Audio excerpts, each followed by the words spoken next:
நமது நேயர்கள் அனைவர்களுக்கும் வணக்கம். இப்போ நம்ம எங்கே இருக்கோம்னா, கோரக்கர் மூலிகை வைத்தியசாலை ஆவலிப்பட்டியிலிருந்து பாரம்பரிய மருத்துவர் ஜெகதீஷன்.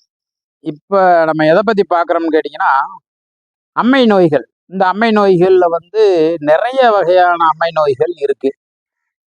அந்த அம்மை நோய் என்னென்ன, அதாவது நல்ல வெயில் காலத்தில் இந்த அம்மை நோய் உருவாகி மக்களை தாக்குது.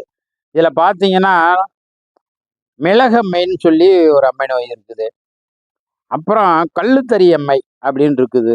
உப்புத்தறியம்மை அப்படின்னு சொல்லி இருக்கு. கடுகம்மை அப்படின்னு ஒரு நோய் இருக்கு. அக்கியம்மைங்கிறதும் ஒரு நோய் தான். அது பார்த்தீங்கன்னா நம்ம உடம்புல ஒரு மாதிரி தடிப்பு தடிப்பாக அப்படியே சிவப்பு கலராக வந்துடும். அந்த மாதிரி அம்மைக்கு நீங்கள் காவிகள் தான் மேலே பூசணும். அடுத்து பார்த்தீங்கன்னா பனைமுகரி அம்மைன்னு சொல்லி ஒரு அம்மை இருக்குது. பாசிப்பயிர் அம்மைன்னு சொல்லி ஒன்று இருக்குது. கொள்ளம்மைன்னு ஒன்று இருக்குது.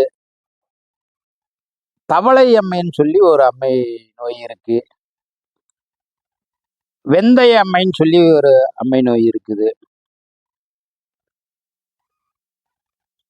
இப்படி பல வகையான அம்மை நோய்கள் நம்ம மனிதர்களை தாக்குது.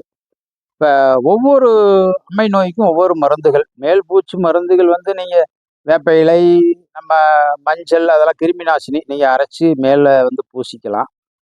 அதே இது பார்த்தீங்கன்னா உள்ளுக்குள்ள நீங்கள் மருந்து சாப்பிடலாம். என்ன மருந்துனா சாதாரணமான மருந்து தாங்க. நம்ம பருத்தியினுடைய பிஞ்சு நல்ல இளம் பிஞ்சாக இருக்கணும். இதை நல்லா ஒரு கைப்பிடிச்செடி அளவுக்கு பிடுங்கிட்டு நல்லா கல்லை கழுவிட்டு அம்மிக்கல்ல வச்சு அரைங்க. அரைக்கும் பொழுதே இளநி விட்டு அரைங்க.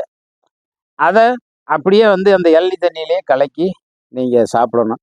குறைஞ்சது ஒரு 3ல இருந்து 5 நாள் வரைக்கும் நீங்கள் எடுத்தீங்கன்னா அந்த அம்மை நோயில் இருந்து முழுசாக வெளியில் வந்துடலாம். மேல் பூச்சிக்கு நீங்கள் தாராளமாக அந்த மஞ்சள் அரைச்சி நீங்கள் அந்த வேப்பந்தலையை அரைச்சி நீங்கள் தாராளமாக பூசிக்கலாம். வணக்கம். மிக்க நன்றி.